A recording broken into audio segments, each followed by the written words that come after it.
Y ojo a la historia que viene ahora. Uno de los espías más importantes que tuvo la CIA infiltrado en Rusia tenía una hija española, que acaba además de publicar las memorias de su padre, que las tenemos aquí, y que hoy nos acompaña en el canal 24 Horas. Alejandra Suárez, ¿qué tal?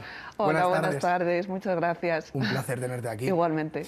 El libro en el que cuentas las memorias de tu padre, Mi padre, un espía ruso, el título ya lo dice todo. Sí. Claro, tú desconocías la identidad de tu padre, empiezas a indagar y te encuentras con que es uno de los espías más importantes durante la Guerra Fría. Exacto, yo tuve una primera información muy censurada por parte de mi madre cuando yo tenía 13 años, sin saber nunca el apellido de mi padre, y cuando hay más explosión de información, que es a partir de cuando yo tengo 18 años, y el paso definitivo es hace 6-7 años, que descubro y contacto con la exagente, exoficial de la CIA, que era la que hacía los intercambios con mi padre en Moscú. Y ella es la que me traslada, pues para mí ya era un orgullo, ¿no?, que mi padre hubiera hecho todo lo que hizo, pero ella pues me pasa información de la CIA de lo relevante que era la información que había pasado mi padre, de cómo le apreciaban, cómo se preocupaban por él, que la información que iba a los paquetes que mi padre entregaba a Marta Peterson, a esta exoficial de la CIA, iban directamente a la mesa de Kissinger, del secretario de Estado americano. Entonces fue un orgullo tremendo y un poco asomar la cabeza a lo que había sido realmente mi padre. Claro, ¿qué reacción tienes al principio cuando descubres algo que no te podías haber imaginado nunca? Sí. Tu padre era una espía, vamos, infiltrado en Moscú de la CIA, algo Sí, increíble. sí. Al principio... ¿Cómo es esa primera reacción? Bueno, cuando mi madre me lo cuenta con 13 años, yo flipé. O sea, tu madre te dice esto, tú te lo crees porque es tu madre, ¿no? Pero al no decirme el apellido, ella nunca me quiso entregar esas memorias, siempre estuvieron custodiadas en una cámara de seguridad de un banco, y finalmente cuando mi madre fue ingresada en una residencia es cuando yo puedo acceder a esas memorias, ¿no? Pero claro, a mí me sonaba todo a chino, era una época en la que no había demasiada información, y más adelante, bueno, mi primera reacción, ya te digo, es totalmente alucinada. Y todos mis amigos y toda la gente a la que yo empecé a contar, que empecé muchos años más tarde porque mi madre estaba fichada por el KGB, me dijo, no puedes decir absolutamente nada de esto. Claro, con 13 años te obedeces a tu madre. Y entonces, unos años después, que es cuando realmente descubrí más, pues ha sido toda una montaña rusa, de verdad, pero ha sido como descubrir cada vez más cosas y cada vez más alucinada, ¿no? El momento de la muerte de mi padre, que es uno de los puntos, no sé, pues tan trágicos y al tiempo tan heroicos de su vida, ¿no? Y entonces ha sido todo ir descubriendo cosas cada vez más impactantes, mucho sentimiento bueno, pues de decir esto es alucinante, y mucho sentimiento sobre todo de orgullo hacia mi padre, porque creo que fue un héroe. Un espía ruso que tuvo una hija española. Sí. ¿Cómo fue eso? Bueno, pues porque mi padre estuvo destinado durante un tiempo en la Embajada Soviética en Bogotá, y mi madre, que es española, vivió durante unos años en Bogotá. Entonces ellos se conocieron y se enamoraron allí, nunca se casaron, por eso yo tengo los apellidos de mi madre, pero bueno, pues de esa relación nací yo. Y por desgracia, pues su amor no llegó a buen puerto. Es una historia de amor muy bonita, ¿no? Fue el gran amor de la vida de mi madre, y por desgracia él murió sin saber que tenía una hija. Él murió cuando yo tenía 2 años y medio, infiltrado en Moscú, y murió, como sabes, pues tuvo que hacer uso de un recurso que le había pedido a la CIA para, si in extremis le detenían, una cápsula de cianuro, pues tener esa salida, que para mi gusto era una salida mucho más digna que lo que le hubiera esperado, que era tortura y pena de muerte. Entonces, pues bueno, por desgracia él murió porque nunca le llegaron a pasar esa información para que no se expusiera más por todo el tema emocional, ¿no? Que no sufriera más de lo que ella estaba sufriendo. Entonces no le quisieron decir que tenía una hija. Entonces, a mí es una de las cosas que me dan pena, ¿no? Que mi padre muriera sin saber de mi existencia. ¿Crees que tu madre ocultó la verdadera historia de tu padre por miedo precisamente a la KGB? Sí, estoy convencida. Estoy convencida. Ella tenía mucho miedo, ella está fichada por el KGB. En el libro sale la foto de la ficha de ella del KGB, porque hay uno de los oficiales del KGB que detuvo a mi padre, publicó un libro en Rusia en el que aparece la foto de mi madre, ¿no? Y mi madre sin duda vivió muy atemorizada siempre, y era una mujer muy valiente, ¿eh? A mí me dicen que soy valiente por atreverme a contar esto ahora, ¿no? Pero yo creo que soy más, siempre hago la broma, ¿no? Digo, soy más imprudente que valiente, creo, pero bueno. Y de hecho, que yo, cuando me dicen no vayas a Rusia, corres un riesgo, yo digo, pero vamos a ver, que han pasado 40 años, me suena un poco como digo... Marta Peterson se puso a llorar por teléfono cuando yo le dije que iba a viajar a Rusia. Me pidió, por favor, que no lo hiciera. Entonces no lo hice en ese momento. En algún momento lo haré, pero es verdad que mi correo ha sido intervenido por la FSB. Entonces, claro, te paras un poco a pensar. Las cosas no han cambiado tanto, por desgracia. Yo mantengo que la Guerra Fría sigue y ahora estamos viviendo un conflicto muy triste que es prueba de ello. Y bueno, pues mi madre vivió muy atemorizada y yo quizá por inconsciencia no vivo tan atemorizada, pero sin duda hay una amenaza ahí. Aún así no descartas viajar a Rusia para conocer más sobre tu padre. Por supuesto que no, yo voy a ir no solo que no lo descarte, yo voy a ir a Rusia seguro 100%. Tu padre se suicidó en el año 1977 al ser descubierto por el KGB, lo estabas contando, Exacto. con la cápsula de cianuro que ya tenía preparada por si le descubrían. Claro, para Estados Unidos tu padre fue un héroe, para Rusia en cambio fue un traidor, incluso le han dedicado 2 libros y una serie de televisión. ¿Cómo te sientes?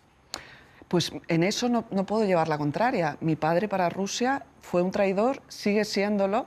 Hace poco, precisamente en los micrófonos de esta casa, de Radio Nacional, tuve la oportunidad de coincidir con Sergei Girnov, que es un excomandante del KGB, y que yo le pedía, por favor, explíqueme por qué a mí me dicen que no vaya a Rusia, porque, no sé, porque yo no termino de entender esta amenaza, ¿no? Y él me decía, tú eres un poco la prueba viviente que la versión que siempre nos han contado sobre que tu padre fue un poco como enganchado, ¿no? por la CIA para hacer algo que él no quería hacer, que era traicionar a su país, no es así, sino que él lo hizo por convencimiento, primero porque tuvo un desencanto terrible del sistema comunista soviético que se describe perfectamente en sus memorias, y segundo por amor a mi madre, ¿no?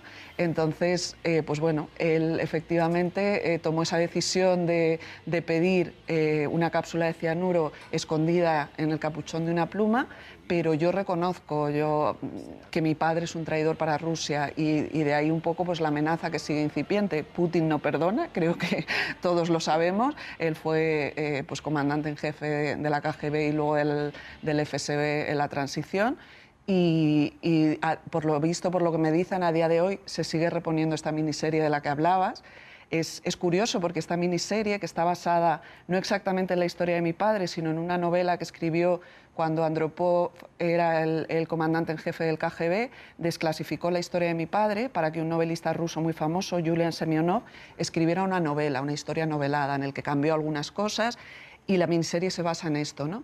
Y es muy curioso la anécdota, que a veces la cuento, que se programó el estreno de esa miniserie coincidiendo con la ceremonia de apertura de los Juegos Olímpicos de Los Ángeles del 84. ¿Por qué? Porque la Unión Soviética estaba censurada para participar en esos Juegos Olímpicos. Entonces, creo que era algo con la suficiente entidad como para que ellos confiaran en que el estreno de esa miniserie iba a captar la atención de sus ciudadanos, ¿no? De los ciudadanos soviéticos, para que no vieran la ceremonia de inauguración de los Juegos Olímpicos, que es lo que ellos pretendían, ¿no? Entonces, pues bueno, ha sido todo como muy impactante, ¿no? Tú dirás. Pero muy bonito también al tiempo. No, porque cuando una niña crece sin padre y luego descubre su historia, dijéramos que salda una deuda con su pasado. ¿Qué papel han desempeñado ahí tu abuela y tu madre? A ver, con mi madre mi relación es bastante complicada. Aún así, pues bueno, yo le debo mucho a mi madre, estoy agradecida con ella, pero creo que su vida de alguna forma se truncó, ¿no? Porque ella no pudo tener el desenlace que quería, que era vivir o bien en España o bien en Estados Unidos con mi padre, cuando él hubiera podido escapar de la Unión Soviética. Y mi abuela es la persona que me crió, mi abuela y mi tata colombiana, ¿no? Entonces, ellas sin duda suplieron el no tener padre en cierto modo, ¿no? Creo que siempre yo buscaba, lo comento en el libro, ¿no? Que una niña sin padre siempre trata de suplir esa ausencia paterna, ¿no? Con figuras similares, ¿no? Y bueno, pero realmente estoy muy agradecida con ellas. Para mí mi abuela es lo más maravilloso que pude vivir, le tengo muchísimo cariño, mi tata también, y con mi madre mi relación es complicada, pero es cierto que bueno, ella vivió un gran desengaño y un final muy triste para la historia, muy distinto de lo que ella esperaba. testigo de esa historia de amor entre tu padre y tu madre es el colgante que llevas, que ahora Sí. nos estabas contando. Cuéntanos. Sí. Esto ¿De es qué se trata? uno de los regalos de mi padre a mi madre, que es un rublo de oro, que es una edición limitada con la cara de Lenin que se emitió en la Unión Soviética en los años 70, y yo lo descubrí hace muy poco, porque yo tengo cajas de mi madre en mi casa, o sea, es un poco alucinante todo, que a veces sigo sacando cosas que no había descubierto. Y Marta Peterson estuvo en mi casa el año pasado, en Tenerife, una semana, ¿no? Que era muy divertido porque mis hijos me decían, mami, hay una espía en nuestro sofá, ¿no? Pero es verdad, ¿no? Pero bueno, ya es una amiga, ¿no? Y ellos la adoran también. Y entonces le pregunté, Marti, yo no sé qué es esta moneda, este colgante que tengo. Entonces ella me lo explicó, ya empecé yo a investigar y ya descubrí pues esta existencia de los rublos de oro. Hay muchos otros regalos de mi padre a mi madre que conservo. Hay regalos de la CIA a mi madre, aunque la CIA nunca ha querido mantener una relación oficial conmigo, ¿no? Y niegan incluso... Yo un día encontré a uno de los reclutadores de mi padre, le escribí un mail solo para decirle, oye, muchas gracias por lo bien que creo que te portaste con nosotras los primeros años de mi vida. Y el señor me lo negaba todo. Digo, bueno, nada, esto es el tema de los espías, que no puedes reconocer nada, ¿no? Claro, porque en ese sentido, ¿cómo te ha ayudado la CIA? La CIA realmente no me ha ayudado. Las dos respuestas de la CIA, o sea, siempre, vamos a ver, siempre ha habido una respuesta extraoficial, una ayuda extraoficial, a través de Marta Peterson sobre todo. Ella me hizo llegar cartas de compañeros suyos sin firmar en que decían esto, ¿no? Pues el valor que tenía la información, que nunca había pasado por sus manos, información de inteligencia tan valiosa como la que había pasado mi padre. Date cuenta que mi padre, cuando vuelve a Moscú para hacer esta labor para la CIA, está en una posición muy privilegiada, porque está en el Ministerio de Asuntos Exteriores de Moscú. Por sus manos pasa toda la información de posiciones estratégicas de la Unión Soviética en todos los países del mundo. Y durante la Guerra Fría, además. Durante la Guerra Fría, entre los años 75 y 77, finales del 74 y mediados del 77. Entonces, realmente, cuando te dicen todo esto, bueno, pues te quedas muy alucinada y ya te digo, la ayuda de la CIA no ha sido demasiada oficialmente, pero yo hay algo que demando de la CIA. Y es una petición que hago aquí públicamente aprovechando estas cámaras, y es que creo que mi padre es un héroe. Marta Peterson dice, vivió y murió como un héroe, porque creo que para tomar la decisión que tomó, él traicionó a su país, pero no a su pueblo, traicionó a su gobierno, pero no a su pueblo. Él quiso escribir estas memorias porque se daba cuenta que la Unión Soviética... todos los ciudadanos estaban viviendo una gran mentira, como creo que se sigue viviendo hoy en muchas exrepúblicas soviéticas y, por supuesto, en la misma Rusia. Y creo que mi padre se merece un reconocimiento por parte de la CIA y por parte de Occidente mucho mayor que el que ha tenido. Ahora, si yo no escribo este libro, nadie conoce la historia de mi padre. Dicho queda y publicado queda. Alejandra Suárez, autora de Mi padre, un espía ruso, en el que explicas las memorias de tu padre tras indagar y descubrir que fue uno de los espías de la CIA infiltrados en Rusia más importantes durante la Guerra Fría. Exacto. Muchísimas gracias. Muchísimas